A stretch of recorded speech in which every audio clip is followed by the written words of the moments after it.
In 2002, CyberConnect 2 developed a game called Dot.Hack. The game is so big that they had to make 4 parts. It starts with infection, then mutation, outbreak, and finishes with quarantine. Each game was released 3 or 4 months after one was released. For example, Infection was released in February 2003. Mutation then came out in May of the same year, 2003. The story starts with Infection, so let's take a look at it.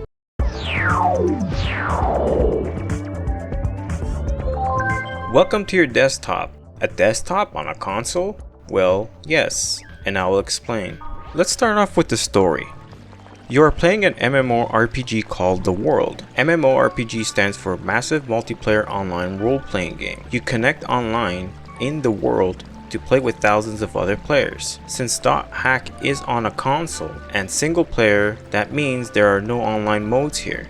Basically, you are playing the game within the game.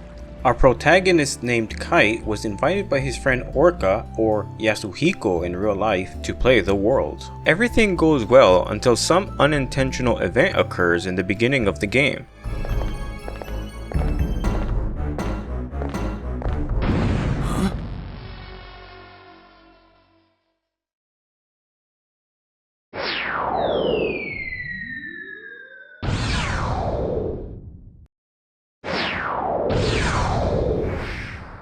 What the? Did you just see that? Yeah. Was that thing chasing her? Yeah, but something like that on this level? There are rumors going around about how the world is affecting people in real life. This is the story's big mystery. One main functionality of Dot.Hack involves exploring a desktop where you are immersed as Kite. Here you can read emails, news, and the forums for the world. You can change wallpaper and background music later on in the game. Personally, I like this touch as it was unique for its time. Good start so far, and it's making me anxious to see the gameplay because this was very unexpected. I will split the gameplay into 2 parts here, the pros and the cons. Let's start with the pros. Pressing X enables a single attack. You are free to run around during the battles, so this isn't a turn-based game. It is a real-time action game with RPG elements. The skills are hidden inside a menu system. Kite is able to use physical and magical skills, along with some buffs if the equipment comes with it. You are able to command your teammates to do certain tasks, team command or single commands. If you just want your healer to heal and the other teammate to attack, this is possible. You can also select the skill to use at any time and even queue one additional task. You can buy items to apply buffs on you, and of course, buy and use potions, resurrects, etc. The best thing about this is that they're really cheap to buy. Now we talk about the cons. While attacking is simple, it's just a simple slash attack and there isn't any other animation as far as I can see. We are forced to use skills from the skills menu. The skills menu is okay, but when you get to mid game, you often see yourself inside the skills menu, which completely halts the momentum of it being a real-time action RPG. I start to wonder if this is really a real-time action RPG game. In this scene here, I am battling a boss and you can see how many times I have to go into the menus.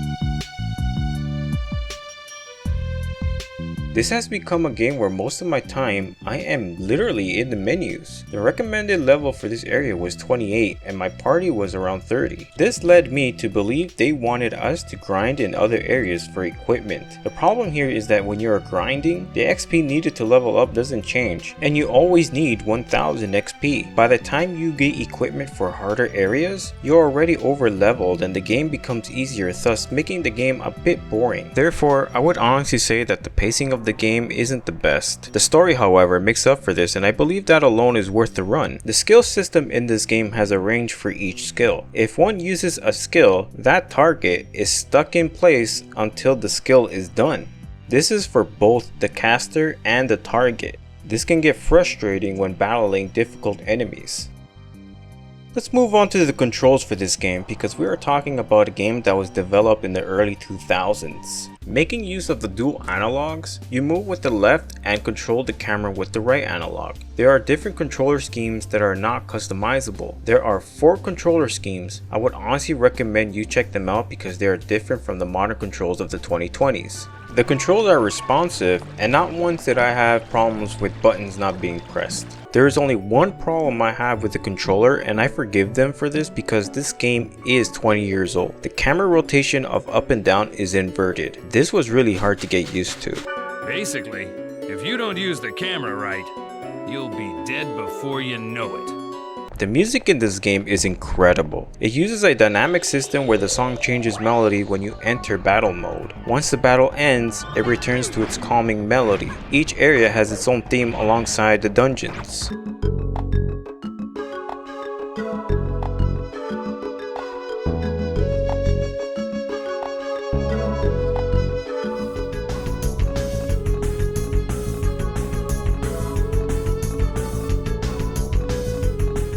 However, that's not saying the music is escaping the pros and cons. There's a chance that the area and dungeon will not have music at all. In the end, the music is fantastic, but make sure you get an area that plays the music.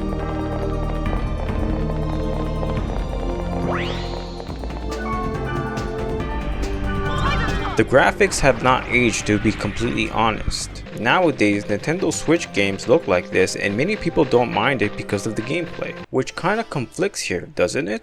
I do not speak with hackers. Like I said earlier, the story is engaging because it's such a mystery, and from what I understand about humans, we love mysteries. Especially back in 2003 because many people didn't even know what a virus is or was.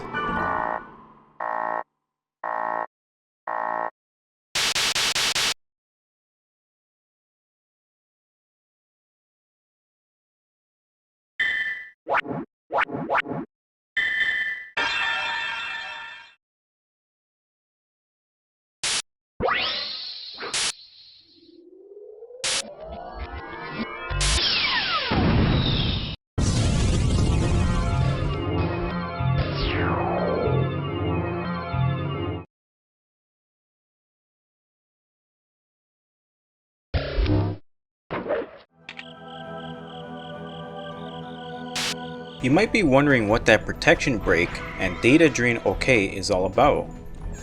Kite has a bracelet, and this bracelet can acquire virus cores or items from any enemy in the game. If the enemy has a green grid overlay, it is infected with the virus and the only way to defeat it is to use data drain.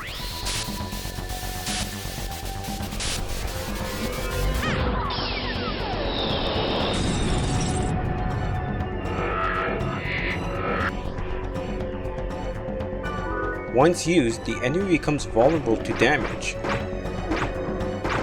or becomes a weaker enemy than normal.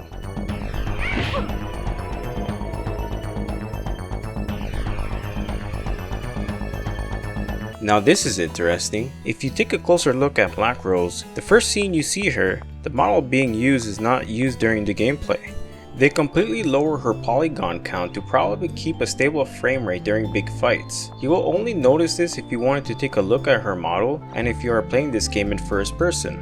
Yeah, this game features a first-person camera. By pressing L2, you can play the game as if you are a kite in-game. With its awkward controls, sometimes it's playable. Nice way to follow up the immersion with the desktop. The game also features stuff that MMORPGs would feature, such as trading with other players. While this is an offline game, they try to capture the essence of it being online. You can trade with the NPCs that are running around as if they were doing tasks and getting ready to go back into the areas and dungeons. They will sometimes tell you what they want to trade, which is quite handy if you like to hoard stuff. Speaking of which, the inventory is limited but not too limited. You can only carry 40 items, but most of the stuff that you find can be stored in a warehouse which has a limit of 99 items. Items that you can find can be traded with NPCs or gift them with your party members.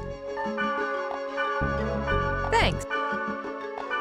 If you find items that are not for your class, which is twin blades, you can give them to your friends, which will make them stronger in game, as well as freeing up space in your inventory. Finding these equipment and items are based off the areas in dungeons. The most unique aspect of this game is the fact that you can create what style of area and level you want. The system involves finding words on the forums, emails, and word of mouth. Oh, that reminds me.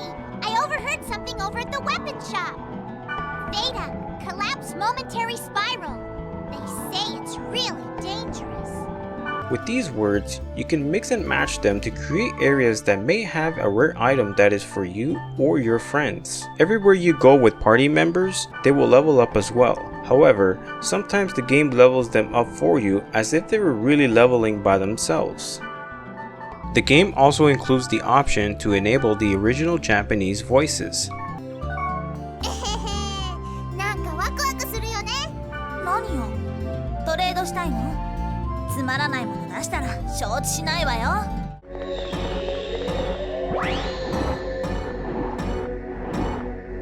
Now, show me the power of the one who holds the bracelet. This game is not bad for its time, but the pacing of the game is somewhat of a downer. I wouldn't recommend grinding in this game unless you really like how the battle system is.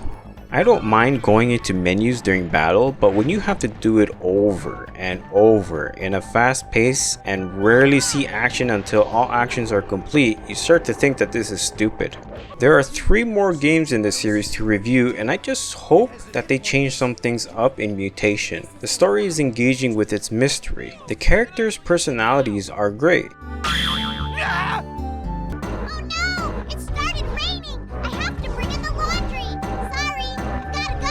Music is great with its atmospheric areas. Controls are a bit wonky, but you start to get used to it. I would recommend this game, but I wouldn't grind in it. Remember, don't always do it because someone tells you to do it. Make your own choices. Everyone is unique, and it takes playing the game to see if you like it. Or was the rumor true?